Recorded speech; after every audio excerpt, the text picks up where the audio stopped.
do we take crypto IP to new heights, and in our case, probably existing heights within the traditional world, but how do you do it quicker, faster, and better? And like 5 years from now, you know, these are global brands, but they're also kind of talismans. Well, hello everyone. It's good to see you guys again. We're here for episode 2 of Around the Block, a conversation about the intersection of IP and Web3, moving intellectual property on chain, and we have some amazing people to talk to about it. I'm David Pakman. I think you guys know me at this point, but I'm the head of venture investments at CoinFund. And I've sat at the intersection of IP and tech for a long time. As a creator of Apple's music group and spent a lot of time looking at digital music as it went on the internet.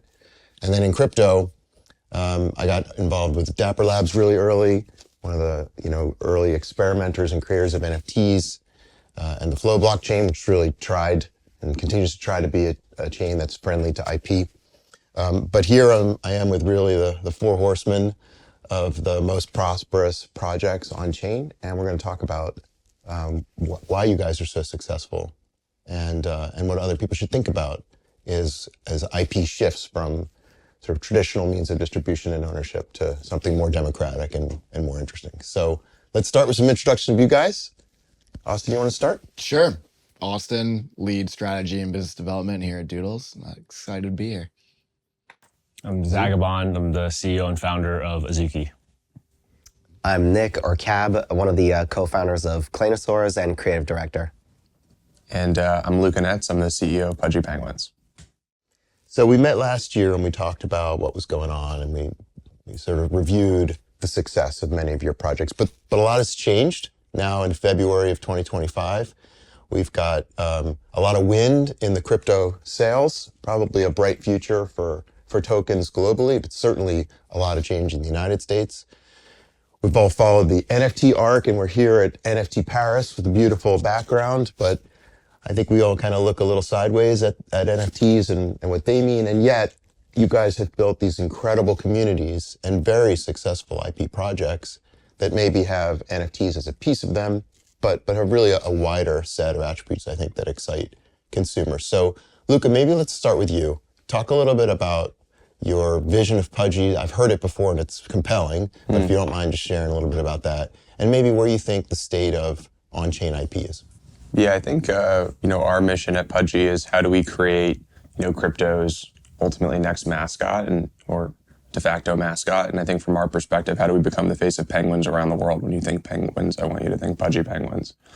I think the crypto side is interesting in this fact that you are able to create this alignment between holder and brand in a way that I think is super unconventional. I think today when you build traditional IP, you're building IP via a relationship of brand and consumer. And I think you're seeing a new relationship form with these NFTs and with crypto in general, where you can add this participation layer, which I think is super fascinating. I think IP is one of the great Trojan horses that I think crypto is going to have to offer. I think crypto today attracts people because of the financial opportunity. And I think IP within crypto is the only or one of the only categories that meets people at their heart and mind rather than their financial aptitude or appetite. And I think that's really important because I think crypto needs to be and is more than just financial and an opportunity to monetize and make money. Though it's its core feature, I think there's other ancillary features that are just as important. Some of that is digital ownership, which I think has an even bigger TAM than I think people think. Another one is this alignment layer, being able to, digitize something and allow somebody to be a part of, an IP ecosystem, whether it's Doodles or Azuki or Clayno or Pudgy Penguins.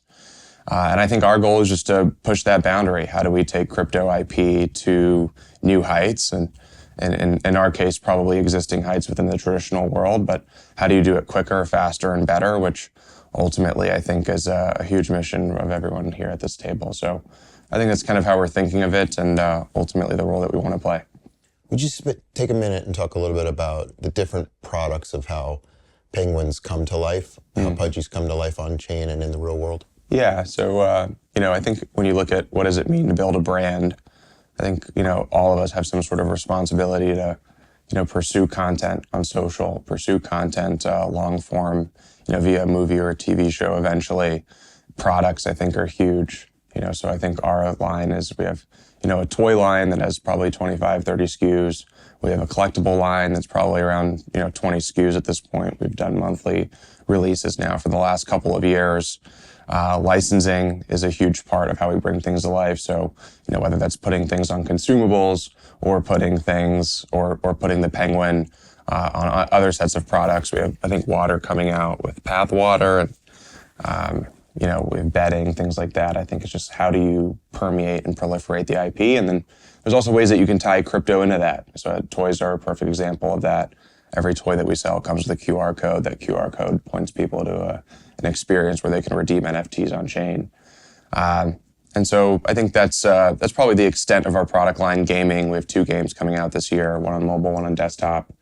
So, the product can be both digital and physical, and ultimately it's just about getting it out there into the hands of everyday people. Awesome. Let's move from penguins to scary dinosaurs. Sometimes scary, never scary. Tell us about Claynosaurz. Actually, I wanted to say what was like really interesting, and I've always thought about this, and I think a lot of us approached like the NFT and blockchain the same way. Is people talk about like how we're going to onboard the masses or how we get people into crypto. Every time there's a nascent tech, I think that entertainment has always been the great onboarder. It's something that's extremely easy to digest for people. I think when you're building an entertainment platform or a company, you're not depending on like a hyper-competitive tech layer. Doesn't necessarily matter what chain we're on. It just matters whether people are falling in love with the characters. And then it's about, how we integrate that tech and abstract it. So we're basically using it for all like the opportunities that it can offer us or the advantages. But Claynosaurz is a similar approach to all these guys. Like for us, we wanted to build something that was like a brand that was extremely flexible by nature. We were looking at a lot of, a lot of the team comes from the entertainment industry and from big animation houses. And, we basically wanted to build an IP that felt a lot like what My Little Pony had built or Transformers. These are IPs that can tap into so many different demographics. You can build a show for like the 2 to 5 year old demographic, then you can build one for the 9-year-olds, but you can go into gaming as well, you can go into product. So it's extremely flexible. And because the design of these characters is so flex, you can then start to explore all these different like tech layers, right? Itemization, physical, digital products, all that kind of stuff. By virtue of having approached it that way, it's not like a linear approach. And so, we're very transmedia forward and we're digital native. So the way we released was our initial NFT collection. And now we're exploring everything that has to do with being on-chain, how you blur the lines between digital and physical, how you blur the lines with the relationship that we have like with our fans or the early consumers or the early believers. Like Luca was saying, it's a whole different relationship that you can have like, with your fans. We don't really consider them consumers. We consider them like team members more often than not, which is like, has been really awesome. We took a huge bet doing this.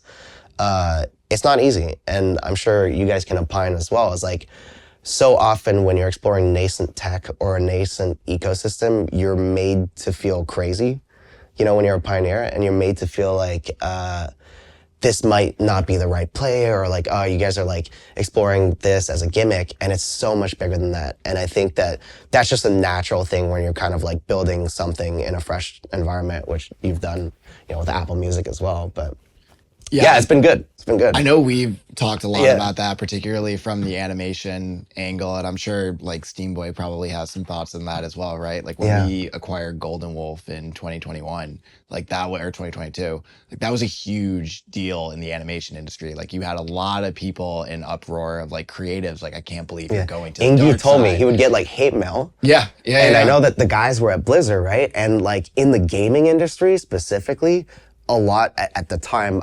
Probably things are different today, but at the time, like even 2 years ago, like the gaming industry hated blockchain. Yeah.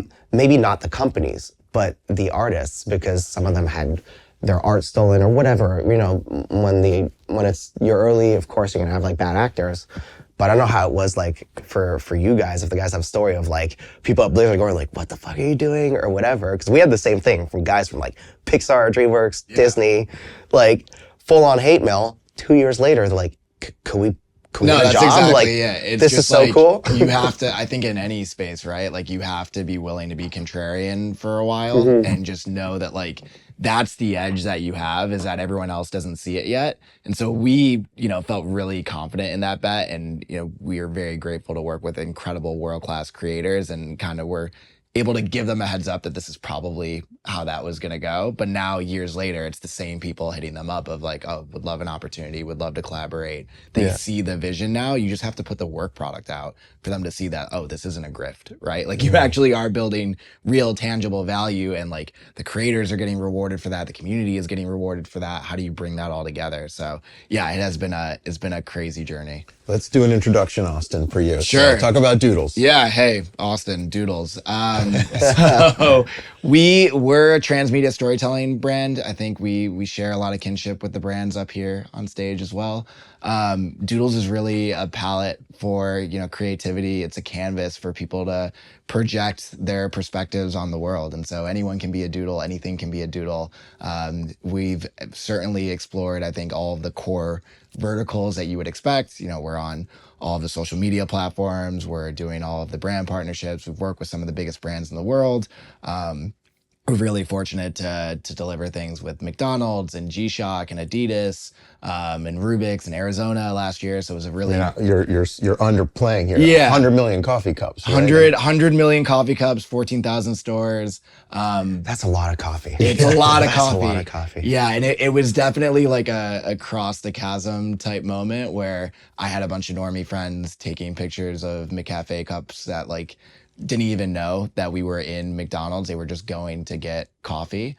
So that was like a really special moment. But really the great thing about that partnership and all of these partnerships is they are looking, you know, to really be aligned with our brand, but also our community. We often get a lot of feedback of, oh, these are the highest engaged pieces of content or activations or experiences that we've ever done. You know, we're a tiny but mighty community compared to a lot of these legacy brands, and they're really starting to show the power of what it means when you actually align incentives and you can have these evangelists at your back. We had a great example from last year when we released a song with Coi Leray. She premiered it at Coachella. And one of our like media groups from within Doodles, thank God it's Doodles, TGID, had like taken a post from it, like wrote an article. Complex actually picked that up. It ended up going viral. Koi's manager hit us up of like, hey, did you like pay for media? Because we're seeing this everywhere. We'd never pay for media. Like we don't need to. Our community always rides with us.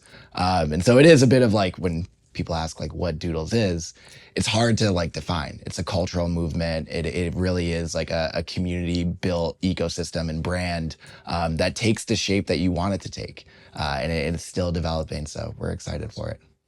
Z, I'm so excited to hear more about Azuki. I think most people in the mainstream don't appreciate how important and successful anime culture is. It's been obviously true in Asian markets, but it crossed over in the US more than a decade ago, and it's super strong among young people. So maybe you can talk about Azuki and how it's completely changed and brought anime on chain. Yeah, I think anime as a culture is still a bit underappreciated. Mm-hmm. You know, to your point, I remember growing up watching anime on Toonami, Cartoon Network, Dragon Ball Z, right, coming home from school.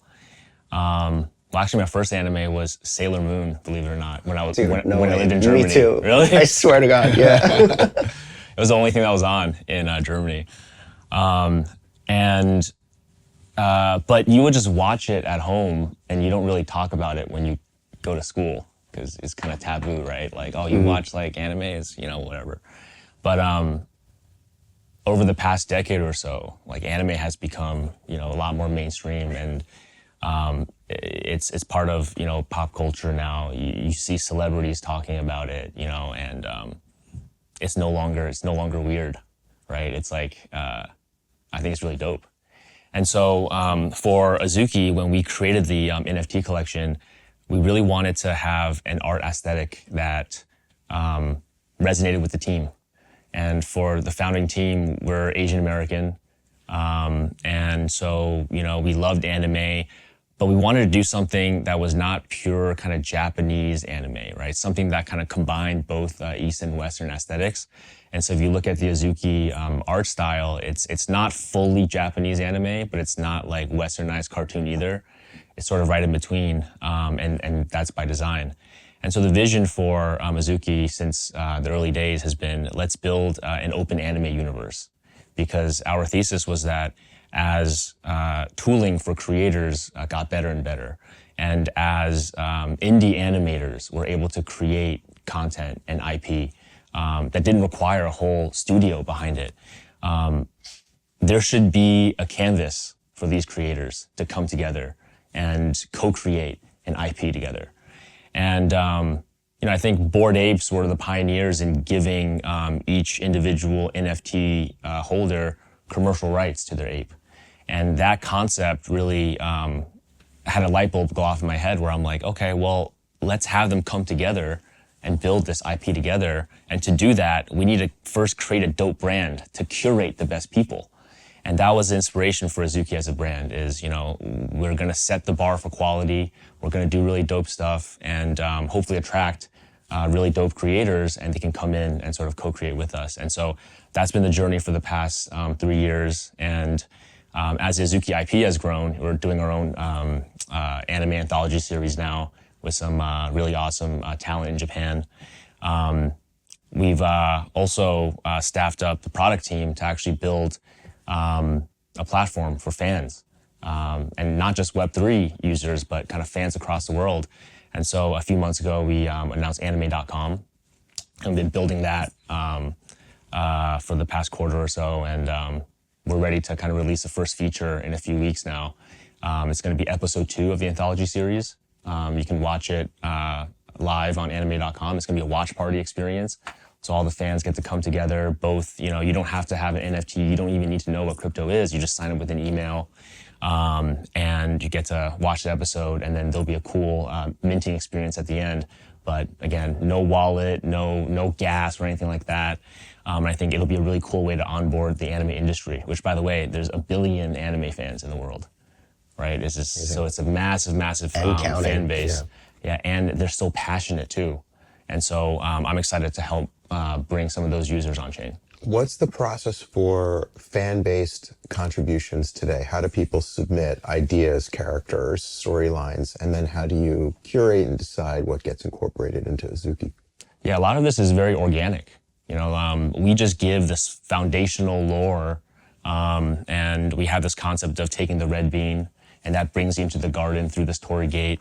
And with every short form content that we release, we give kind of bits and pieces of additional lore, and the community just takes it and they run with it. They do their own commissioned art pieces. They write their own lore.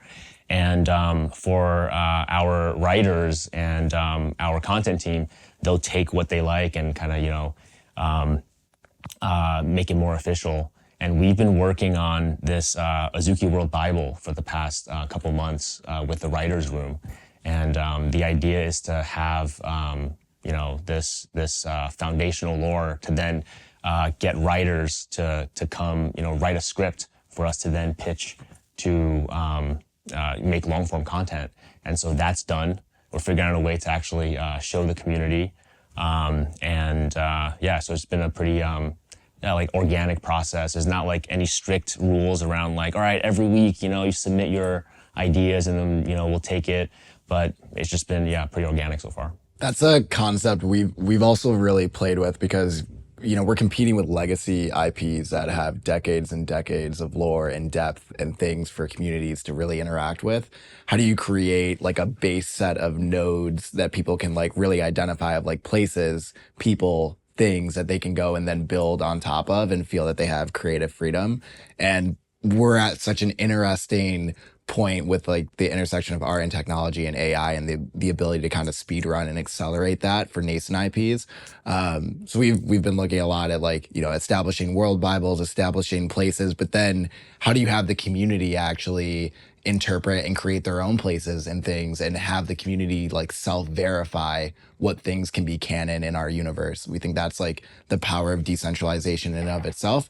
We may not have the ideas directly. We can kind of like start them on the path and then figure out where they want to take it. And they may take us in places we didn't even think of. I think that's really the power of it. Yeah, I think that's the most exciting thing is like, you know, they'll come up with ideas that you would have never thought of.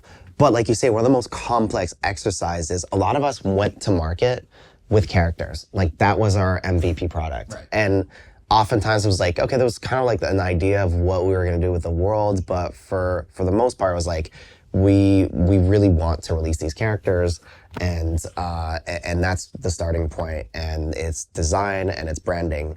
The exercise that I think we're all going through now is like, okay, like where is the linear track that everybody can kind of relate to and identify? Like you say, like what are we canonizing as a company, but in a way that also allows tons of flexibility for everybody to be pumping out UGC or creating their own stories or interpreting it in a way that feels right for them, or helping you build extra building blocks for that world. And it's been like an awesome experience. Like we're in the writer's room as well, doing this. But it's fresh and it's new because it's so against what legacy usually does, which is, well, let's spend like millions of dollars doing this in the beginning. Let's take a huge risk. Let's build out the scripts. Let's probably commission a movie or whatever. Or a game, and spend 5 years building this, you know, behind closed doors, taking the risk, and hope it's sticky after. Whereas for us, it's like, no, it's like let's kind of like open up the curtain, let's build this in a piecemeal way, but there's still an inflection point where we got to say, okay, well, this is canon. So now take this and start to branch out and create your stories around that. It's a really complex exercise, but it's really fun, and I think. Early inclusion for those fans is everything.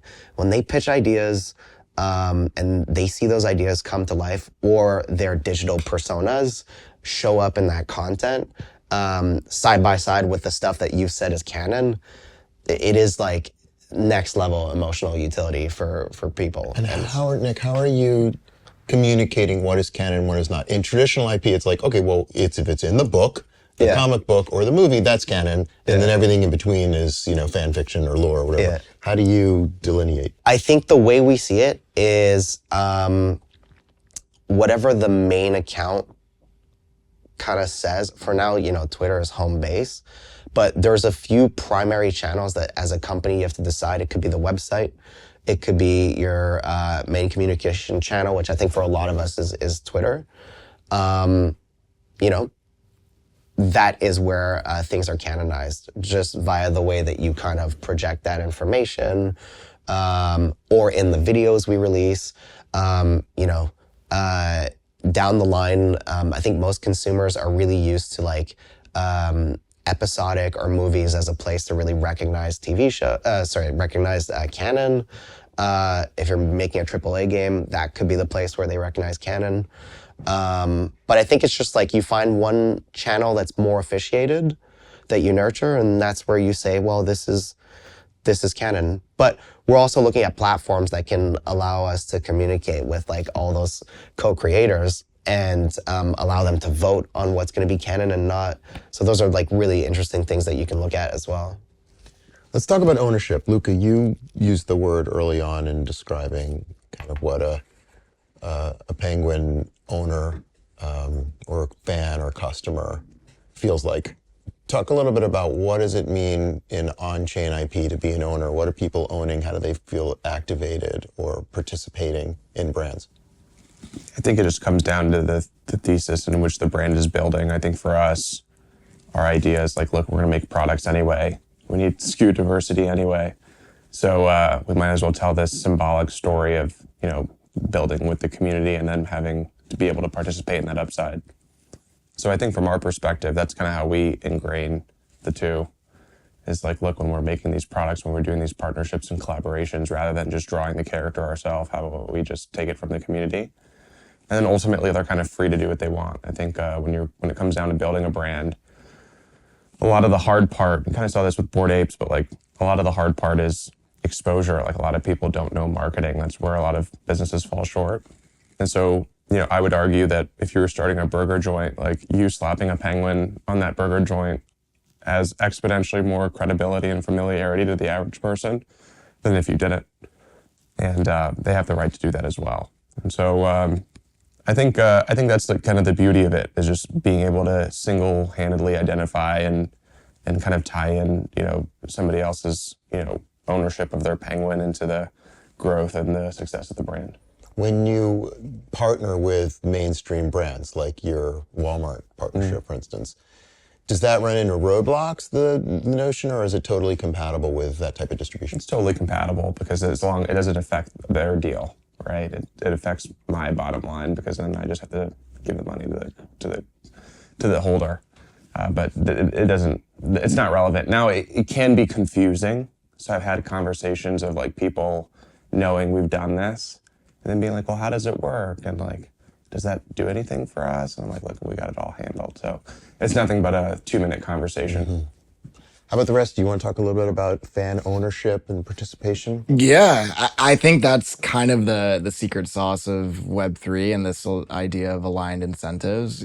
For ages, like brands have really profited off of their communities, and the promise that they've given them back is like, well, you get to enjoy this consumptive behavior. Like you're buying something to consume.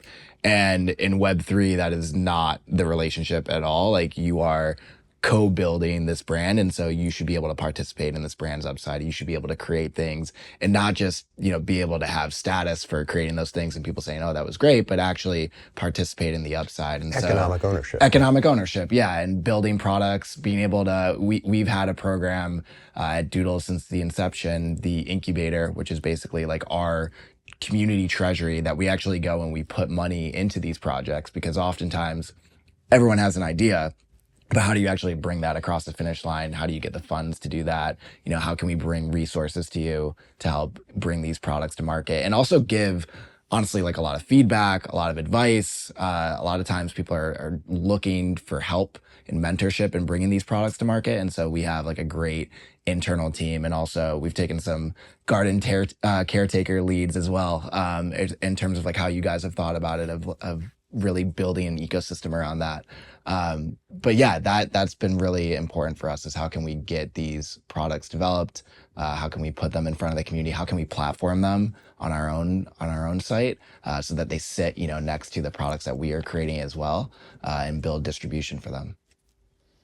You guys have all run into sort of traditional Hollywood, traditional entertainment industry from time to time in your conversations.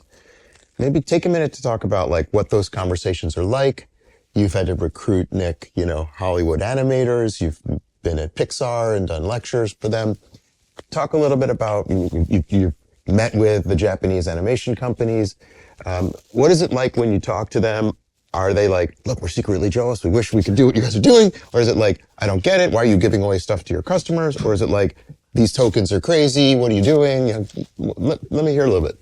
Oh man. I have a hot take on this maybe. I think we collectively as an industry have tried to sit at the cool kids table of Hollywood and be like, we've sold the dream of, we're going to get a movie, we're going to be on Netflix, we're going to do all these things. And I remember distinctly in 2021 when everyone was getting these development deals and all these things were going to be built.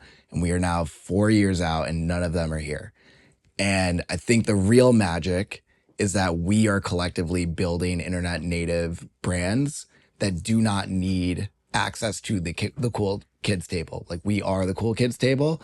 And we've done all of the conversations with the studios. We've spoken to all the streaming platforms. There have been deals on the table, but ultimately the real value, the real secret sauce that we have is building directly with the community. And often this is something that we talked a lot with Pharrell, for example, when we were releasing our music videos last year. we walked him through, we're going to put it on streaming, we're going to put it on Spotify, we're going to put it on YouTube. And he looked at us like we had two heads. It's like, why are you giving up your direct access to your community? Like, that is, you exist to be a direct to community brand.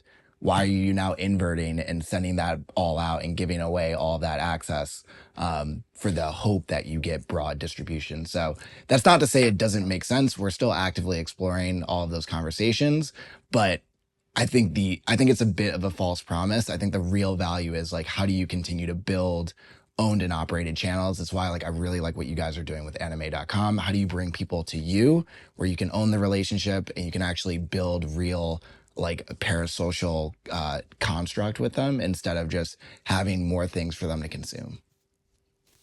Might be a contrarian take at this table, but that's so not having a movie deal is a feature, not a bug, basically. I think so. It can make sense 100%. And I think a lot of people want to see that as validation. Like, I'm not blind to the industry that we're in where a lot of people want to be able to check the box and say like, we did that thing. But we all know on the other side of doing that thing that it often is not what it was cracked up to be, and it doesn't actually move the needle versus building like a real community here. Z? I think it depends. Well, I think it depends on, what the purpose of those larger activations are. If your brand reaches a certain point where it's ready to use those tools as proliferation, then go for it. If it's something that's going to kind of, help grow the demand back to the collectibles or all that kind of stuff, then it's awesome. But I think oftentimes, like you were saying, in 2021, it was way too early to even like consider those things. I think it was like the market was hot, everybody was talking about it, and it didn't make sense because it's like, well, most of the teams didn't even have like world building considered. We're building brands in reverse. Didn't even we have started culture. with the characters. Yeah. We don't have the lore. How are we putting together? But culture as well, right? Like, which is what you're talking about. It's like you gotta really nurture that. And then it actually matters. You'll have that flywheel effect. And then you don't, I think the goal for any of our brands is to not depend on a movie, on a TV show, but to have it be extremely complementary when the time is right. Back to the Hollywood question, man, and I'm so curious about Yuzi, because like I know the guys, a lot of them come from Blizzard. Like, for us, the conversations were, in the beginning, were wild. Like, we were trying to recruit so many people pre-mint to build Claynosaurz with us.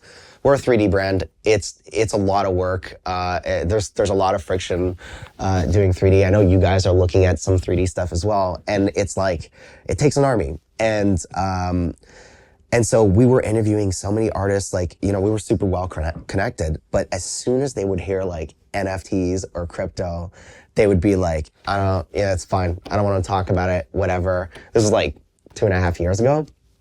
And boy, the stories flip like crazy now. Like, we've got artists from DreamWorks, from Disney, Sony, Pixar, all the gaming companies coming up to us and going, I think we were wrong. The industry is fucked. Half of us are losing our jobs. You guys are able to build the brand you wanted to build. And like, we're seeing you guys go nuts, like throwing events and stuff. Like, how's this even possible? Why are you even able to have these discussions with all these, large studios or whatever? Because these artists are not used to having any sort of leverage. And it's not necessarily for lack of like business acumen. It's oftentimes for lack of leverage or lack of ability to prepackage a brand with culture or with a community or with fans. And so that narrative has changed substantially for us, where our inboxes are flooded with really talented creators that want to participate in what we're building. TLDR, we're gonna build an IP incubator in Web3, and we're going to foster, teams and build out other brands alongside them. But yeah, essentially, you've got like all these artists that had like an allergic reaction to when they hear like crypto or Web3 or NFTs or stuff like that. And now it's kind of the opposite. You can see that hunger and you can see that, oh shit, maybe you guys were right. And maybe I'm missing out on something, or maybe I was misinformed. Because obviously, we're all kind of building in something that's so nascent and alien to a lot of people, and especially creators, that the news talks about it in ways that don't really speak to the reality. I remember like when Bitcoin started, it was like only something used for the black market, and now it's digital gold. What we're doing is no different. I think we're like the digital entertainment gold, right? And it's going to be the new way of doing things. If you want to build out a brand, there is no better way to do that. If you're a creator and you have a beautiful idea, you can align the incentives with your early fan base. You can build alongside them. You can reward them. You can tokenize attention. It's like, it is the best environment. It's not easy, but it's the best environment to build in. But I don't know, like, how is it for you guys with the guys that built Azuki that were coming from Blizzard? They must have had so much kind of like friction there. So Steamboy is our lead artist. He was the character artist for the original Overwatch characters. He's like a legend in the art industry. And when he first joined the team, he was very hesitant, right? Until we minted out, then he was like, "Oh, okay, you guys might have something here," right? But after he joined, he said, people, and I asked him, I'm like, "Hey, how did your team react to this?" He's like, some people were like, "Oh man, like you too? Damn, like we lost another good one." Fell out. Yeah. The thing with Steamboy is like he was already doing NFTs actually on Foundation. He was doing, he was putting like pixel art up for auction for like nonprofit and for charity stuff that he cared about. So he was already familiar with NFTs through that. And I think like we need more of like good role models and creatives that, other creatives can look up to be like, oh, wait, actually like this is like a really, good person that's getting into the crypto space. And so there must be something there that like I'm not really seeing. So then over time, like now our art team is like 5 artists and like they're all from Blizzard. I think, no, 6 actually, one is not from Blizzard. So I think we're seeing that shift as well. And when you told me that you get inbound from, the traditional Japanese anime companies, what are they asking you? What's the conversation like? Is it like, what's this crazy stuff you're doing? Or like, whoa, we're like, have never seen resonance like this online? Yeah, there's a few Japanese publishers, like big IP holding companies that are experimenting with Web3 IPs now. And they've taken inspiration from, everyone here. And so that's pretty cool to see. They're not investing heavily into it. And I think where they're going to fall short is like they're not really going to see it through.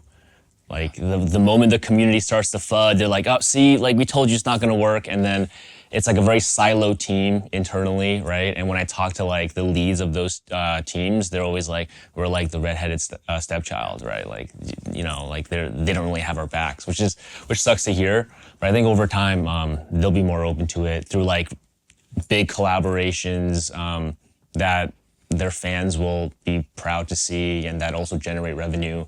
But it's going to take a long time, especially in the anime industry. So kind of to Austin's point, like I'd rather just do everything ourselves. Yeah, right? exactly. Like, I'd rather just build a platform which fans can come to watch content that we produce. Will it take time? Yeah. Like, is it hard? Yeah. But I think that's the way to go. Do you think to be successful, you have to start natively on chain with something new?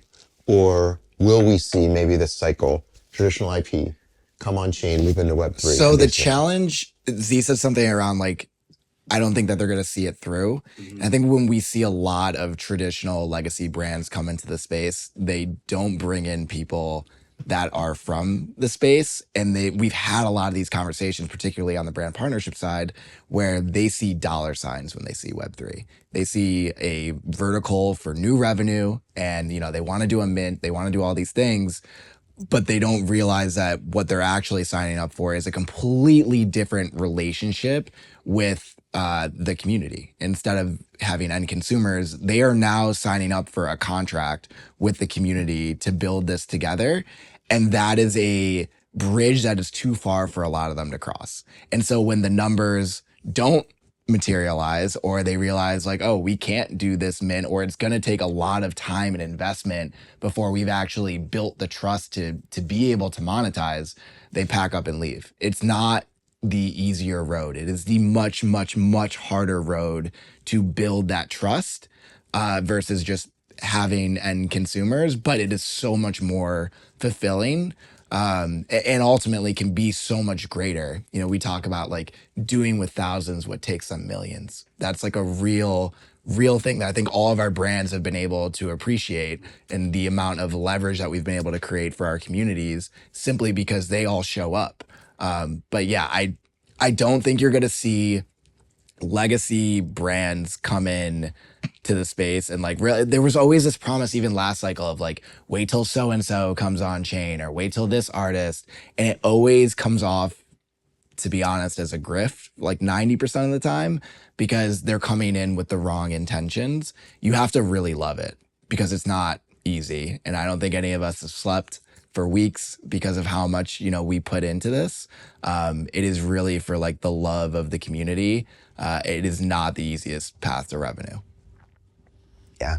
It's, you know, I always think about this a lot, but, and I've done so many tweets about this, about the fact that I think we're going to see a few key like leaders and pioneers in the space come out of the woodwork, and like 5 years from now, you know, these are global brands, but they're also kind of talismans for a new way of doing things in the industry.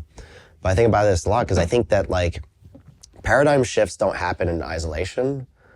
More often than not, like I think it's like it's the accumulation of evidence that like discredits the old legacy or paradigm at that time.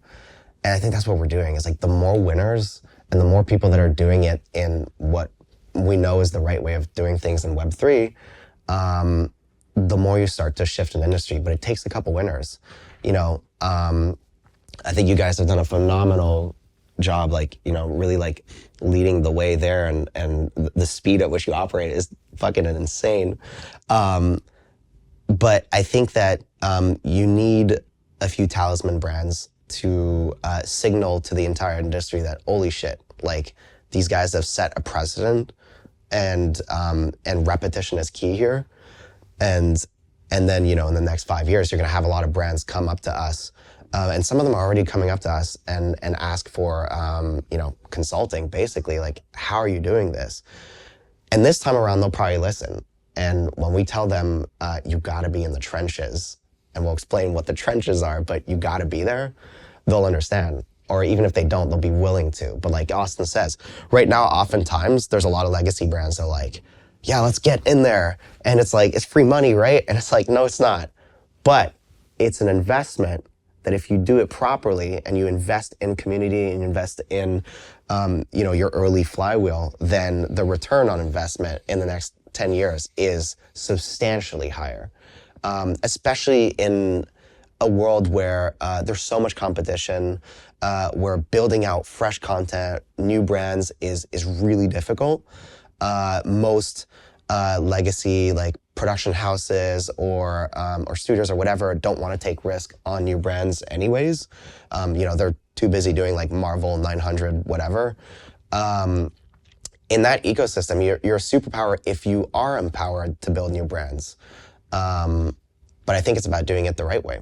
And I think we've all tapped into like the secret sauce. And I think that legacy doesn't actually really understand what that is yet, which is so great for us because it's like the craziest advantage, right? But you got to be there. You got to be in the trenches. Let's talk about tokens. Luca, before the cameras were rolling, you were talking a little bit about the process and maybe some of the scars of launching a token. Talk a little bit about the token launch, why you launched on Solana, what went right, what you like about it, what are the pitfalls? Yeah, so I think for us, ultimately, it just seemed evidently clear that we have created a brand that has transcended outside of crypto. Millions of people know Pudgy Penguins. Hundreds of millions of people see the character and the silhouette every single day. You know, ultimately, the barrier to entry into buying a $25,000, $50,000, $100,000 NFT is too great for the average Joe. ultimately, we have a case study of basically 10,000, 15,000 holders that we've conducted over the last 2 years. We've shown that we've been able to basically expedite the growth of a traditional brand building process with these 10 to 15,000 people. So what does it look like when you have 500,000 people, 1 million people, 2 million people? It seemed evidently clear that we had to take the next leg up here. And ultimately, that's how the idea of Pengu transpired. Is Pengu's for the people, by the people. You know, when I think about what does it mean to be crypto's mascot, how can you be crypto's mascot without having a token? I think that's ultimately pretty evident there when I'm thinking of that mission and our goal to achieve that mission. I also look at it as, you know, how do you create something that can tap into greater pockets of liquidity that ultimately drive the puck even further? The elephant in the room is when price goes up, revenue, merchandise sales go up, content, you know, viewership goes up, everything goes up. And whether you like it or not, that is just the reality of building here. And so, you know, when we launched in Walmart, the NFTs were down 5% on the day. Now, did we hit all-time highs 2 months later? Yeah, you know, but nonetheless, like, I think if we would have launched Walmart with Pengu token out today, it'd be a whole different environment. I think that many more people would have went out to the store. You know, it would have gotten that much more attention, that much more engagement. And so, you know, looking at the years ahead and thinking about like what we have on our slate and kind of the things that we want to swing at bat here, you know, we have a couple Walmart style moments. And so for us, it's like, look, it just makes sense to have as many people aligned with us as possible. Solana was the obvious choice because that's where that person that is on TikTok, that is on Instagram, is coming on chain. It just is. I also think that Solana has a huge PMF with these type of tokens, but I also think they are severely underdeveloped, not only within the Solana ecosystem, but I think the entire category. But how do you bring something more long-term to Solana, I think was our take. You know, there's a really passionate and fervent and active community, but they are rotational. Most of them, some of them are not. But I think it's because you haven't given them, there hasn't been many things that have given them a reason to be long-term. And I actually believe, you know, what I actually think Pengu is, I've been looking for the word. I think I might have talked to you about it. I referenced it, I was talking to Hunter Horsley about it. But I always referenced Pengu as a meme coin plus plus. That was my term because I couldn't figure out what was the term that I was going for, which was, you know, is it a meme coin? Sure, in principle it was, but it's a plus plus because you have this brand and this operational excellence, I think, behind it. This community that I think is just deeper than just a meme coin. And the word was social currency. And so I think for us, it's like, how do you create a social currency? And if you actually ChatGPT the social currency term, you'll see it. You'll be like, oh shit, that is exactly what it is. It's you know, obviously we know social currency, like I have social currency within crypto, right? Like that's my social currency. Yeah. Right, my social credit, yeah, my weight within the industry, and like I can use that currency for favors and things like that. I think that's probably like the more familiar term. But I actually think by definition, social currency is what we've built here. And so, unbeknownst to us at the time, you know, I think Solana is also a good place for something like that. And so, what are the pitfalls?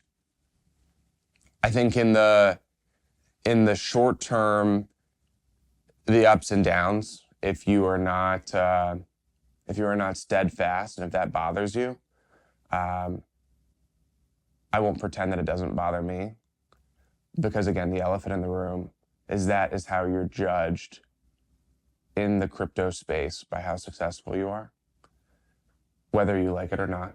If price is up, you're great. If price is down, you're not. Yes. Yeah, it's almost tied to like sentiment of the brand. And I think that's why it's so important to like proliferate, right? Is to make sure that that brand is seen by many people, is loved by many people, irrelevant of like price go up, price go down. But I'm so curious, like, how you guys have tackled it, because I know you guys were talking about like, anime coin as well as a social currency. And I think that, man, that makes so much sense to me. social currency? No, I haven't, But the idea is so similar, right? Check out dude. I was Coin it. I had said it. Yeah, we've been using culture coin. Culture coin. It's kind of yeah. like the next evolution of meme coin. Only a few meme coins make it to really impactful culture coins. Yeah. Social But it's- currency is the term you're looking for, trust. Yes. it's culture coin, it's meme coin, it's community coin, it's all of them into one. It's a social I'm gonna currency. chat GP today and I'll be like, No, it was great. I mean, if I read you the awesome. definition, I've been sharing the definition around to the team. I can read it to you. You'd be like, oh shit. it's so good. It's kind of right on the nail to exactly what I think, because I was trying to think, it's like a meme coin's kind of the stigma around meme coins. I was like, it's a disservice, because like, what is a meme coin today? Air. It's like nothing, Yeah. right? It's a picture and a community and a narrative. And I was like, well, yeah, we that is part of what we have, right? But like the goal is to actually like, how do you take meme coins further? Like, and what is a meme coin's next evolution? If I were to answer that today, a meme coin's next evolution is a social currency. Yeah, I think the currency aspect of it is really important, because I think for anime coin, the vision for that is to become the currency for on-chain anime. So fans can use it to pay for things. There's utility behind it. It's not just a meme coin. Right? Anime as a meme, anime is anime. That's what we say, right? Like on the outside. But you peel back the layers and there's real products behind it. There's real IPs behind it. There's a real community behind it. And so I think a big realization that I had recently is that in Web2, we used the hashtag on social platforms to share memes and what was happening in the world, and the hashtag gave us a means to sort of share culture. But now in crypto with tokens and with the ticker, we have a means to actually own a part of the culture. So what I say is the ticker is this generation's hashtag, and that's really powerful. And so we can all kind of launch our own version of that and really give our community an opportunity to own a piece of the culture that they help create. And I think with anime culture, these fans are some of the most passionate fans in the world. Like you go to Anime Expo and super diverse, 400,000 people in LA. It's the biggest convention in LA, and they're cosplaying. They're showing off their art, and so much of it is community driven. And wouldn't it be awesome if they could have a means to own a piece of this culture they help create? I think that's what Anime Coin is here to do. You could have compounding returns, for the fan on stuff that they're already doing as fans, right? And I think that's like the superpower is you're already cosplaying, you're already creating, but now you get, you get extra rewards for it, and then you can use that currency for different things.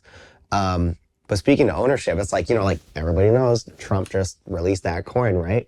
And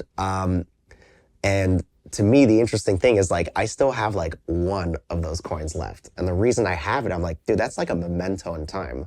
And it's like, you have one Trump coin? yeah. And it's like, dude, hilarious. think about it. It's like a memento in time, because that is like I think at the time, probably the most, I don't You're want to say using it was fungible traumatic tokens as experience for me, NFTs. brother. That's dude, incredible. it's like, trauma. I don't want to say the most important. Dude, worst timing. Get that out of there. But it is like, dude, this is like the president of the United States before inauguration dropping a coin. And I'm like, I don't care about the value of that coin. I want that memento in time, and it as a collectible or as a piece of that like culture, because, we're on crypto and it's important to my history and whatever. So I have that, and if I had like one of each of your coins or whatever, like it is, and I have Pengu, obviously. And it is like, to me, it's, there's the NFTs, which are the birthright of our companies. But the token loops or the coins or the culture coins or the social currency. I gotta read you the definition at some point. Dude, you gotta read it for us. Do you have it? I have it right here. Do you Okay, mind? yeah, go for it. Check this out. Go ahead. You're gonna see. I pioneered this term. You already got me. I'm You're gonna hear totally this. in. A social currency refers to a token, asset, or brand whose values derive from cultural relevance, community participation, and social influence, rather than just intrinsic financial utility. It thrives on network effects where worth increases as more people engage, transact, and believe in its significance. The key aspects of a social currency are: 1, community-driven value. The asset's worth is shaped by how people perceive and use it within their social circles. The stronger the community, the stronger the currency. 2, mimetic power.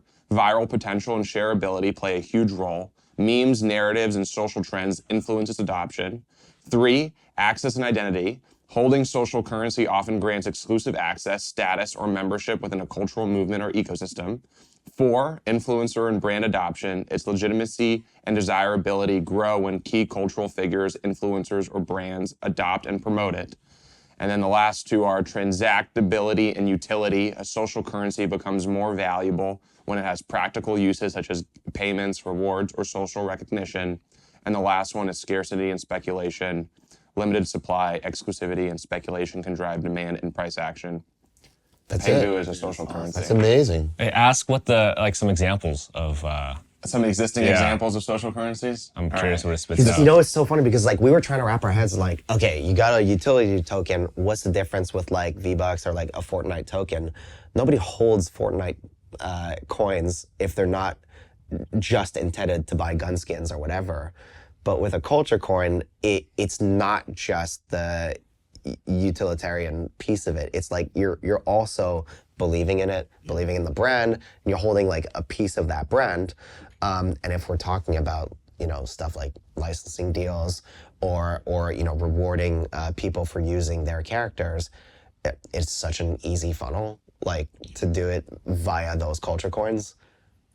Well, yeah, you're referencing to like, you know, V-Bucks, Fortnite, like those are pure like, consumptive. yeah, exactly. And that kind of harkens back to the earlier conversation of You're not holding it 'cause it's what we cool. do is not purely consumptive. No, it's broadly culture. as an industry, Yeah. like the relationships that we have with the community are not consumptive relationships. Like, yes, there should be utility and things that you can do with these tokens, but there are these other benefits to that as well. Access is like a great example. Status is another one. Like, how can you build outside of just like, yeah, this is a real currency to transact in? It has like so many meanings in the same way that like NFTs did, right? Like, yes, you can transact in NFTs, but they also are social currency as well. Yeah. I think it's like a lot of us building Web3 native IPs are following in some weird way the model that had worked so well in the fashion industry, which is, or like, you know, you look at like Supreme, which is like, will foster culture around that brand early on, and then that is your flywheel, and that's your superpower. Rather than just go straight for consumption or go straight for like the traditional way of building out IP where it's like, okay, it's just like content and then the rest comes. But for us, it's like, no, like let's actually build, you've called it that before, but it was like a decentralized marketing army.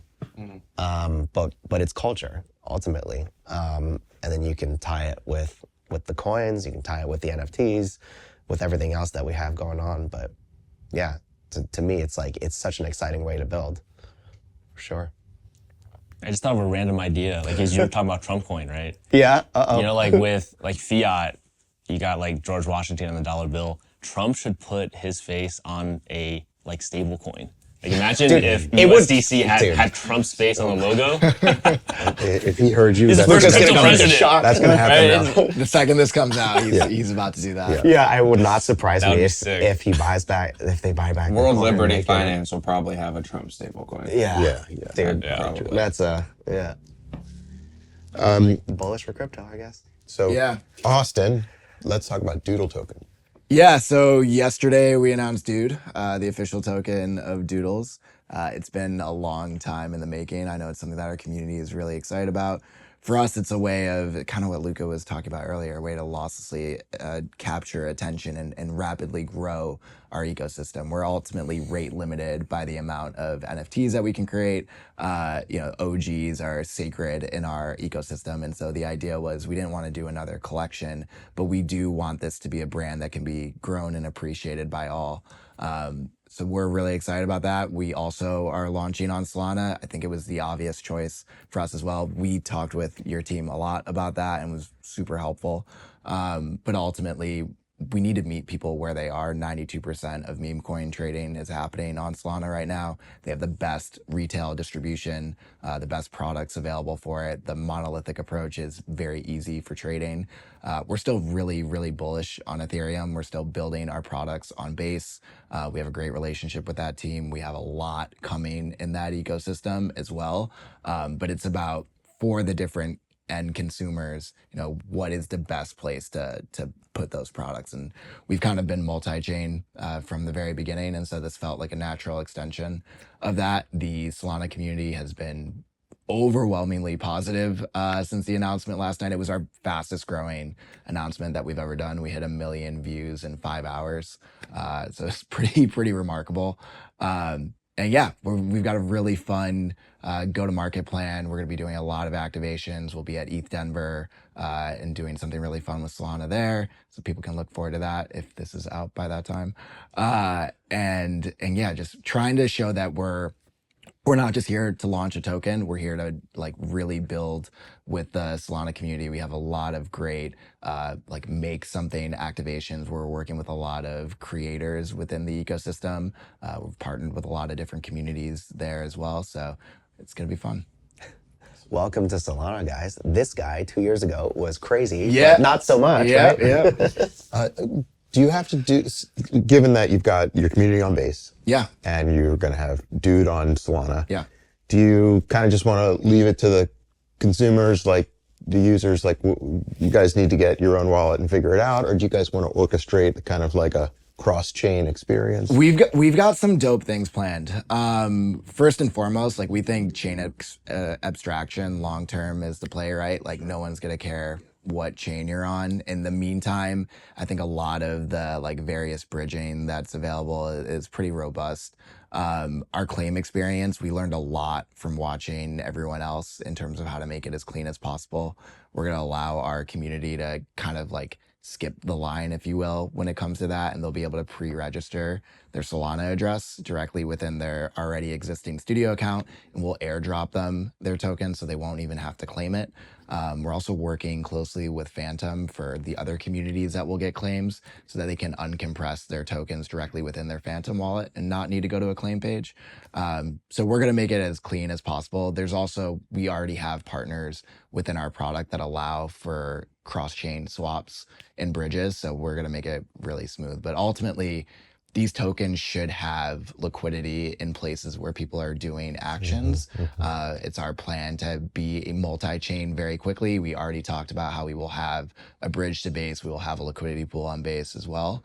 I would not be surprised if we have other liquidity pools in the future. It's ultimately, where do we think we can build products that will have the best impact for our community? Awesome. Let's talk a little bit about gameplay. Maybe Nic, why don't you start? I think it's unusual to see someone incorporate multi-surface gameplay and merchandise this early in a brand's development. Yeah. But maybe you could talk about how important is, I'll call it traditional gameplay, but I don't mean traditional games. I mean having interactive gaming experiences as part of a Web3 brand. And maybe you can all tackle that too, but Nic, why don't you start? Yeah, I think the way we had seen it is like I said, we had built the brand to be transmedia from the get-go and be flexible. We had always known that we were going to build a gaming ecosystem, that we were going to build a product ecosystem, community ties everything together, a media ecosystem.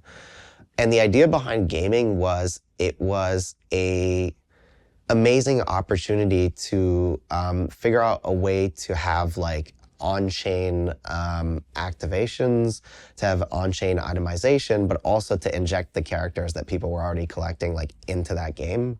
Right now we're building this with Gameloft, and we're super stoked to be working with them. They're building their first on-chain activation with us. But the idea was really could we, the reason we're working with Gameloft is let's do something, these guys know how to go to market. They know how to build games for mass consumption. They're a massive legacy brand for mobile gaming. But also they were a brand that was extremely willing to explore what it means to build on-chain. And so we're building this as a flywheel for our brand. So normal consumers, the whole thing will be abstracted. the itemization loops, the character loops, like everything will be on-chain. But consumers, won't necessarily be privy to it. But it'll actually mean something to the original NFT demographic or like the OG collectors. Because it'll obviously be special to their characters. There will be loops that make it obvious that they're the OGs in it, and there will be kind of like side activations for that demographic. But really for us, like we had seen gaming, that's where kids are nowadays, right? Like, and we're building a brand primarily for kids, like we're thinking like the 6 to 12 dem. The brand is great, it'll naturally age up. But that demographic is in gaming, but gaming is so great for content. I look at things like Valorant, like Riot does this so well, but they incubate a lot of experimental content in video games, and that's definitely something we wanted to do.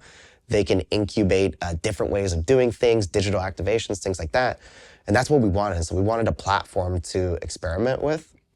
So that was the idea behind the mobile game, but also a place where we could have we can leverage or incentivize UGC.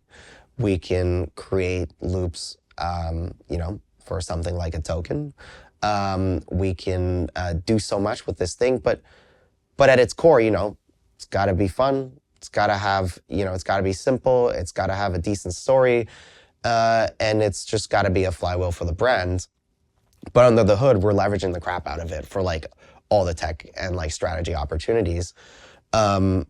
But I guess the question was like, it's non-traditional. Yeah, it's like, actually, it's one of the biggest questions I get. It's like when we announced the Gameloft partnership, all the normies, like in my network, they're like, what the fuck? Like, haven't you guys been around for like a year and a half? Like, how are you doing a deal with Gameloft? And we're like, crypto, man. No, we have the leverage. All of our companies have been able to monetize early in our development cycle, thereby having like a substantial advantage when compared to like the traditional way of building out IP. But it's also something that like our own community was super excited about and kind of wanted. So it made sense. And for us, it's like, well, the thing will most likely pay for itself anyways, because of the Web3 loops and because we already have that flywheel that's going to interact with that game from the get-go. So it made a lot of sense. And again, it just like pushes the whole ethos of being transmedia and we built these characters to be right for games, right for toys, all that stuff. I know that you guys are looking into mobile as well, which was awesome. I think the more the better. What do you think about the importance of gaming with Web3 brands? I think, Austin said something, I don't know if I necessarily agreed with it, but I think everybody here has to become a franchise if you want your thing to win at some point.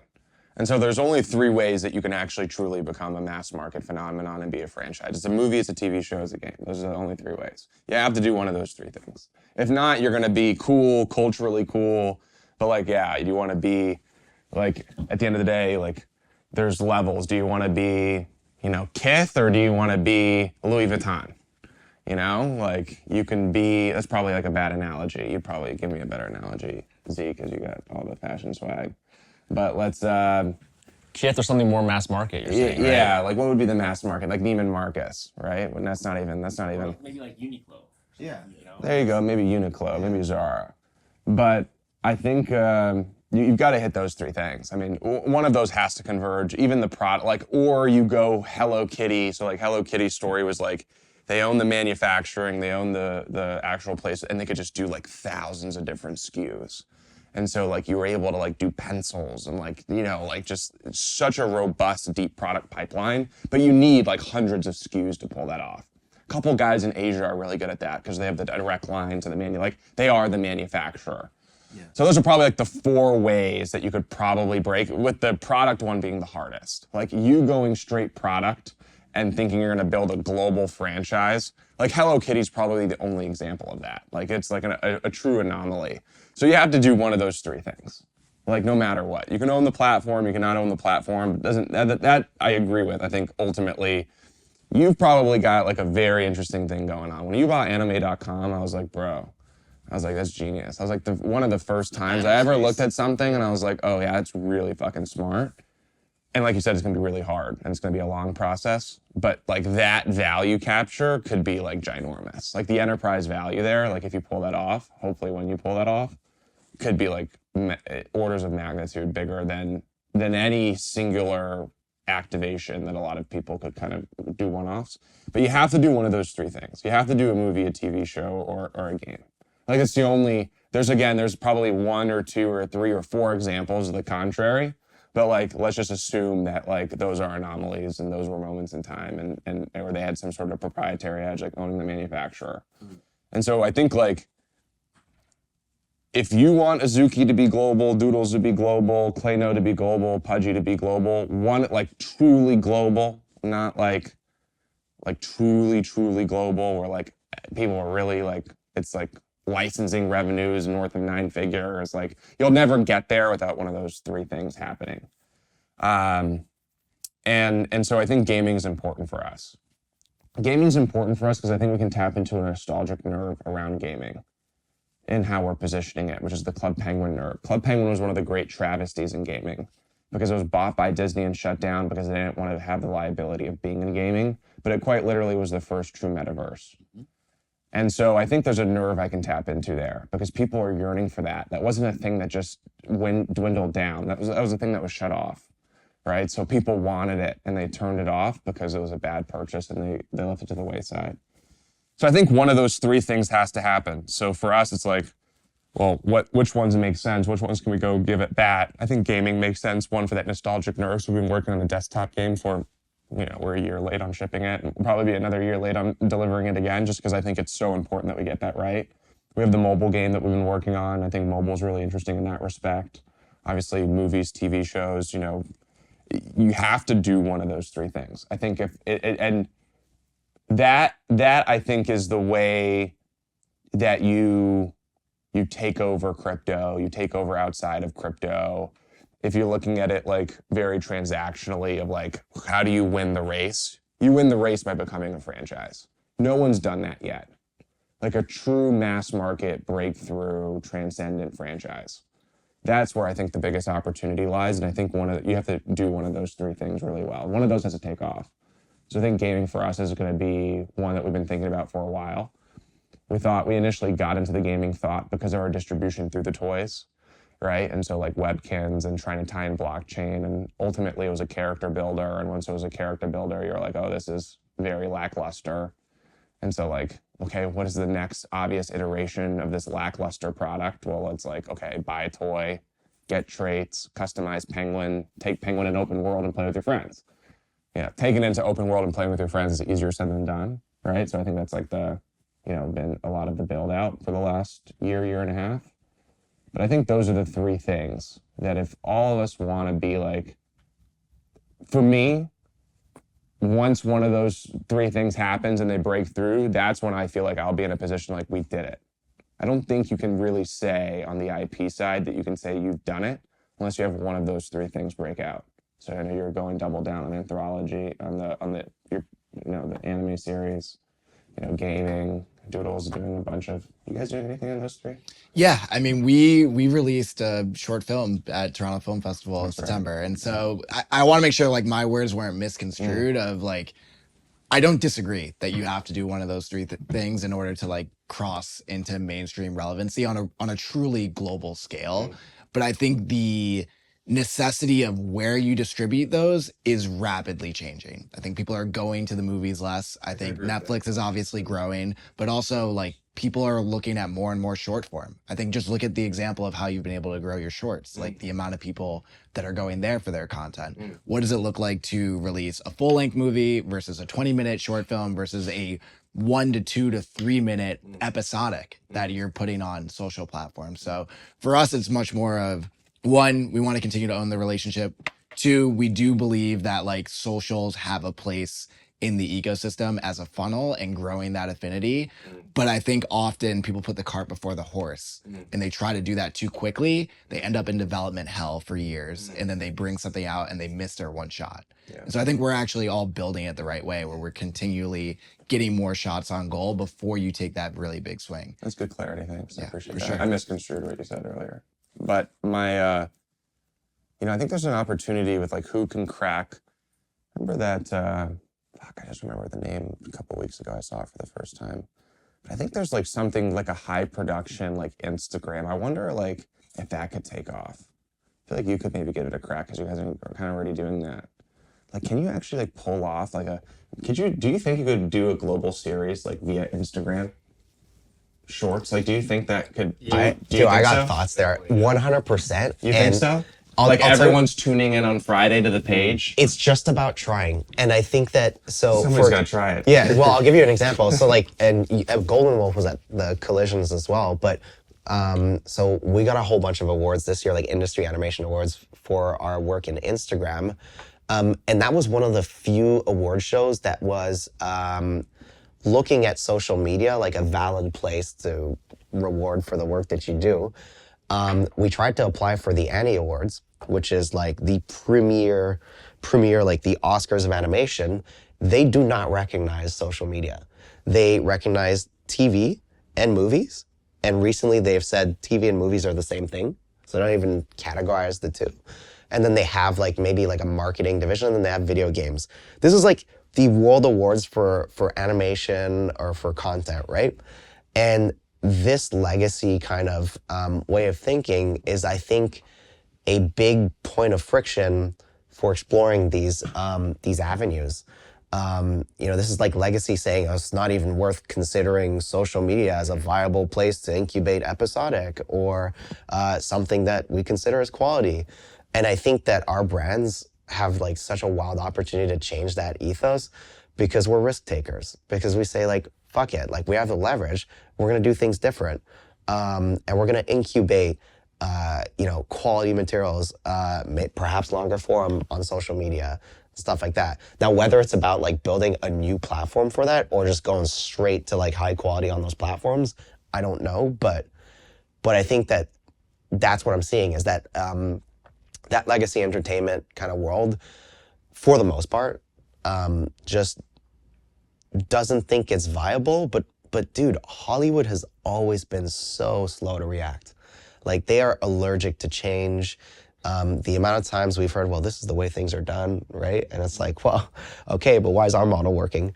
And so I think that it just takes a couple crazies to try it and be wildly successful at it. For what it's worth, I don't think the platform is Instagram, though. At least not for us. Like, No, I think yeah. YouTube would be number one. 100%. That's where the kids are. Yeah, Anyways, I mean, the like, Nielsen reports were just telling you, streamers. like, YouTube gets more consumption than Walt Disney, like, in all of their channels combined. So it's the sleeping giant in a lot of weird ways, even though we're all familiar with Mr. Beast and all of these, like, great content creators. It also is just better set up for episodics. Obviously, you go to Instagram now, and it's just like a TikTok clone of algorithmic content. Yeah. So I think that's where we would probably look more, and we've invested a YouTube is lot the in grail. YouTube. It's the grail. I It's the agree. grail. Yeah. I think X is interesting, but they're just so much smaller. But obviously, they're investing in video content, and our audience already lives there. Yeah. So that's intriguing. But I think Doesn't it's like index well. I just can't go through a timeline I know. to like, that's the problem. they haven't built like a true They need to like video a video platform. tab. I If agree. They have like a video tab where Yeah. it's like they can consolidate, but the problem is it's the media tab. So it's like if I see one video and then you post like 5 pictures that week, then I gotta go scroll like through like 6 things to get to the second video. They don't have the right. But I think, format yet. dude, like the consumers we'd be after, like, if we're going super mass, they're not actually on X. Like X is home base. That is where our like native audience exists. But for the most part, because we're often asked like, well, you guys speak so differently on X than you do on Instagram or whatever. Well, it's like, yeah, because for the most part, those two audiences don't really interact. Like the Instagram audience, the TikTok audience, is not really likely to interact with the with our X account, which actually gives us a huge opportunity to speak in a different language there, someone that speaks to that audience, and then just, optimize the algo for Insta or for TikTok or wherever. Z, what do you think about distribution? You chose to do Enter the Garden like live on your own channels and not partner with Dentsu or anybody like that. How did you think about video? So for episode 2, we're premiering it on anime.com. Which you own and control. Right, which we own. And so we're experimenting with that channel of distribution. For episode 1, we put it up for free on YouTube. And that got a couple million views. And I think if you compare putting it out on YouTube versus Netflix, for example, right? Like even if you get a Netflix deal, unless it's like, you know, produced by Netflix and they're going to feature it and they're just going to put it on the platform, but it's going to be hidden and, you know, maybe like 10,000 people watch it, 20,000, but like you don't get the distribution, the viewership that you would get on YouTube. Yeah. So we went with YouTube for episode 1 just to get our, you know, IP out there. And I think it was the right move. And now we're kind of experimenting with anime.com. And I think like back to Luca's point about like short form content and if that's a good way to grow IP, I think like if you think about an IP life cycle, I still think that people will fall in love with IPs if they can really watch something in full duration, like a full length film or you know, show. And with the game, they spend tens, hundreds of hours playing it. And so that's how they fall in love with the IP. So I think like short form content is a stepping stone to help get us there. And I think it's the right strategy for us because it doesn't make sense for us to skip all the steps, go straight to a movie, and then what? We just sit on our hands for 3-4 years? There needs to be demand. I honestly believe that when you're like long form is important, and even in an ecosystem where you know the attention spans are like an all-time low, like you say, there's still a thirst for when I love the brand, I'm willing to give my time to it and experience a longer like story. I think there's always going to be room for that, but your brand needs to have demand for that. You know, I think of like stuff like Mario. Definitely not the best movie ever. Far from it. The movie... Mario? Yeah. The I latest thought one? it was pretty good. I don't know. Well, okay, maybe you guys liked it, but... I thought it was dope. was a fucking smash. I thought it was great. Yeah, but actually some reviews weren't good. There was like a lot of like, it doesn't have a good rating, all that stuff. My point is, the brand didn't just survive. It helped it. But can you imagine Mario had tried to release the movie in year 1? Wasn't that an animatic masterpiece though, from your perspective? Well, yeah, I mean, the animation's great. It doesn't mean the shout out story's good. Illumination. It's like they threw in like, I know, the Mario was a Kart's in there, masterpiece. Donkey Kong's in there, everything's in there, but I guess, okay, maybe Mario wasn't the best example. I'm trying to find another one, like Yeah. It's So, too Smurfs. popular. Smurfs, not the best movies. But the point is, those brands have farmed enough like social equity to take a risk on longer form. And even if the movie was bad or the longer form was bad, it does not damage the brand at all. It has Joker 2. yeah. Basically, Joker 2 has not hurt Batman at all. It came, it went, whatever. Batman will still survive. That's actually a much better example. Mario is great, whatever. But you see what I'm saying? Like it's like yeah. we need our brands to have that social leverage to then be able to entertain long form because the fans want it, or it's not going to hurt the brand. Yeah, even like within the anime industry, traditionally, like you start with a manga. Right. Yeah. And then that gets viewership through Shonen Jump, and then it gets, adapted into an anime. You don't jump straight into anime, because then they're like, "Who's gonna watch it? Like, is the your story even customers, good?" You know. So that's where I think we can experiment with new forms of content, and like that's how webtoons came about, right? Webtoons, it's like it's kind of in between anime and manga, where it's actually less about the art, but it is in color. It's more about the storytelling. And it was a new way to get a bunch of new creators onto the platform, and they can now tell their stories. At the end of the day, like we just want to share great stories with the audience, and there's different ways to do that. And I think we are introducing some new ways to do that, which is cool. Have you guys thought about webtoons? Yeah, definitely. Yeah. Yeah, we were looking at them a lot. We had talked to Kakao for a decent amount about like putting some up, and we've started experimenting with some comics. I think it's just like a great medium. I mean, you guys know how expensive animation is and how long it can take, and so the ability to just like, yeah, I know. So the ability to just get more storylines out there and see if they resonate, and then be able to animate on top of them is like really intriguing to us. So I think You we'll guys have the continue to best experiment. model, and Beans as well, in terms of like if you want to output like fucking fast-paced stuff on IG or TikTok, like you can do that with that 2D model. I think our brands have chosen the tough path of like doing kind of like a hyper polished animation or stuff like that. I think as a company, we're making the exercise of like finding ways to kind of recycle or reduce quality in the right places. But when I look at like the rebrand you guys did with Pudgy's in the last year, like, dude, that Instagram is bumping. It really is. And it's like, I really get what the identity is with Beans as well. I'm saying Beans because I know that like the Azuki play is more complex and polished, and Beans is kind of like, no, let's go like hyper relatable content. Let's do that kind of stuff. But yeah, man, in the space, very few of like the initial collectors or holders understand the implications of building out an animation pipeline, whether you're outsourcing, doing it in-house. It's the same. It is extremely time consuming. It's not just the making of it, it's the ideation as well. Like it's the, is there value proposition in making this reel versus that one? And which one do we do first? Because there's a schedule, because there's resources, all that stuff. It's not like, I think there's an assumption that you guys just like click them, like snap your fingers and you've got a couple reels. It doesn't work that way, right? Well, Nick, I'm curious your perspective as an artist, like around AI overall, and like how you guys think about it in terms of your supply chain, bringing ideas to market, ideation, all of it. I assume you guys are the same, but we get pitched through the roof by these companies. And I've always been an explorer of sorts, and I understand the friction that a lot of artists are seeing, like, oh my God, it's gonna like, take our jobs or whatever.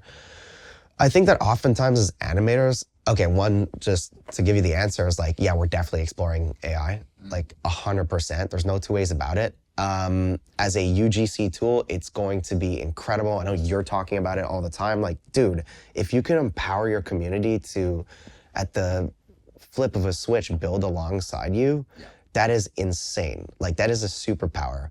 In animation, there is a lot of overhead, and there is a lot of back and forth with like subjectivity. Like, should the character backflip? Should it front flip? Should it, do this, do that, whatever, right? And then you'll have like a feedback loop, and you'll change the stuff. Ultimately, the story is the same. AI could drastically speed up the process, even for the artists, because if I treat it just like a conceptualization tool, and I say, hey, what would it look like, kind of, if it was backflipping? Now, what would it look like, kind of, if it was front flipping? Obviously, it's better with the front flip. Let's do that. Okay, now do it for real and do it better, right? Or fix it. I think as animators, like, our jobs is to be curators. I mean, this is full like artsy, but it's to be like curators of motion. And my job specifically as an animation in a previous life, I don't even do that for Claynosaurz anymore. I just do all the business stuff. But as an animation supervisor, I was leading a team and trying to make sure that what you see on screen, even though it's made by 20 animators, looks like it's done by the same person. That means sometimes a junior is spending 2 weeks on a shot, and you're really helping them work with it just to make it look like it was done by the senior guys or girls, right? And that's tough. And I think that if I could be empowered with AI to say, this is what I want, that's what I want, I'm leveraging my knowledge or my good taste, and I'm asking the system to give me something. But once I see it, I can then say, well, it's not actually what I want, or it's not good enough.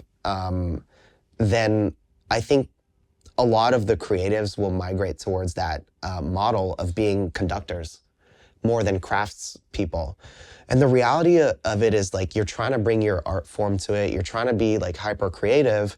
But actually, when you're animating in a production house or with the schedules that we have, you're not really making art. You're making art in a laboratory at gunpoint, almost, like, in a weird way. It's like, it's go, go, go. You gotta like make the character do this or whatever. You can be so empowered by these tools. So that was like the most bloated way of saying, fuck yeah, we're looking at this. We're being really careful because of the politics behind it, but we are nimble companies.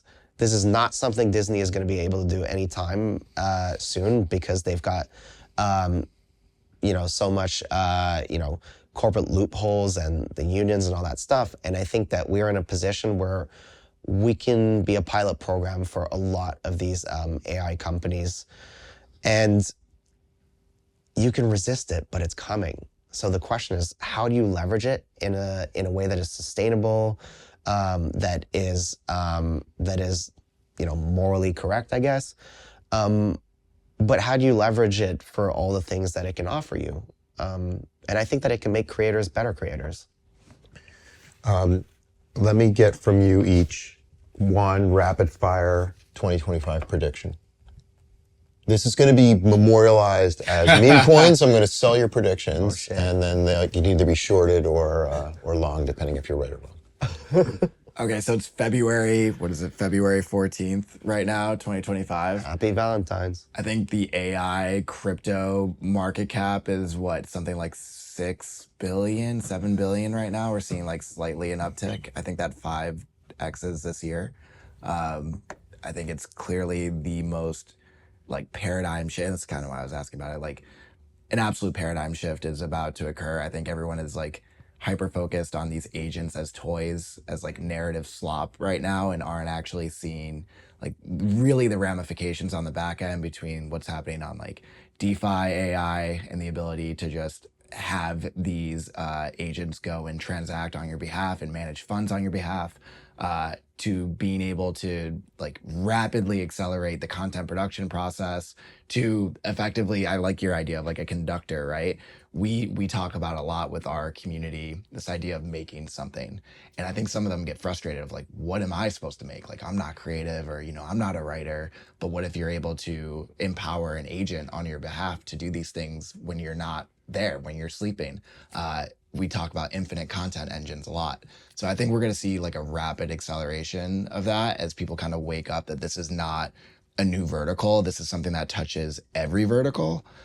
So yeah, I would say at least a 5x this year. Okay, good prediction. Z? I feel like I made mine earlier with Trump stablecoin. Right. That's a good one. I feel like that's coming. I haven't heard that That's before. so fire. Or maybe Barron on a quarter stablecoin. Think about that, 25 cents. That's hilarious. Okay. Yeah. Quarter of a stable is Baron. Okay.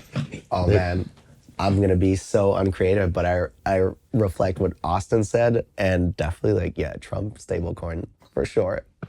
We were talking about that internally, and it's like, for sure that's going to happen.